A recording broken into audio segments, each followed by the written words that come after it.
তারপর একটু চেহারাটা নেন, রোগীটাকে একটু হাই দেন। ফারুক ভাই, ফারুক ভাই একটু হাই।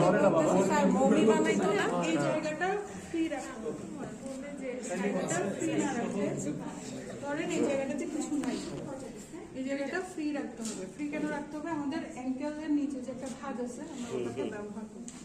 তাহলে এটা এদিক দিয়ে ঢুকাবে, গ্যাপটা দিয়ে ঢুকাবে, কোনোটা পাবে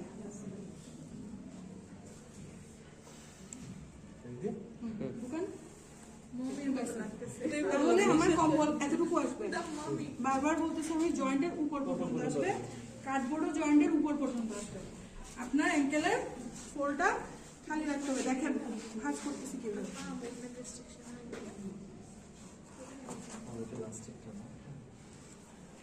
মমির মতোই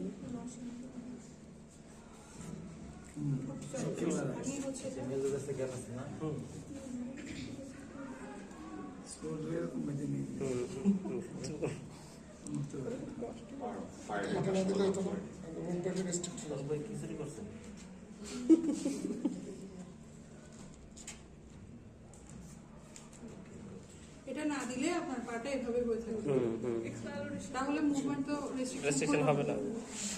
তাহলে এখন মুভ করেন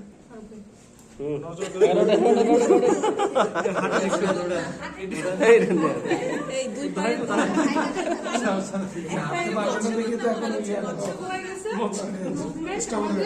রেস্ট্রিকশন হয়ে গেছে। ভাইয়া যখন পেশেন্ট হয়ে গেছে আমরা স্পাইনটা একটা দেখি আপনারা। হ্যাঁ হ্যাঁ এই তো আপনি যে ঘুরবো এখন থাকেন না, আপনি নড়বেন না। আপনার ক্যাপটার ওই ইয়াটা সরাতে হবে, এই কাটা দেন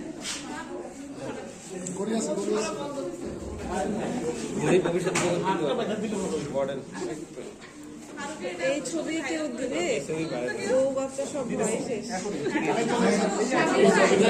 তার ছবি দিয়ে রাখুন, এই তো অবস্থা চন্দ্রাতে, চন্দ্রাতে তার এই অবস্থা এখন। টাকা পাঠাবো এটা দিলে সারা সিয়ার ঘুরবো আমরা। ফারুক ভাই ফেসবুকে চলে গেছে। ফারুক ভাই এখন চন্দ্রাতে এই অবস্থায় শুয়ে আছে। টাকা পাঠান যে যা পারেন।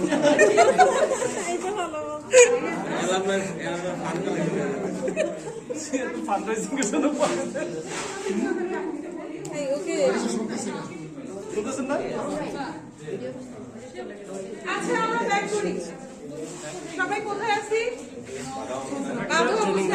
আমার এমন কিছু ভলান্টিয়ার লাগবে যারা স্পাইন বোর্ড ক্যারি করতে পারবে। সো স্পাইন বোর্ড ক্যারি করার সময় কয়েকটা জিনিস খেয়াল রাখতে হবে। আমার সামনের মানুষটা আমার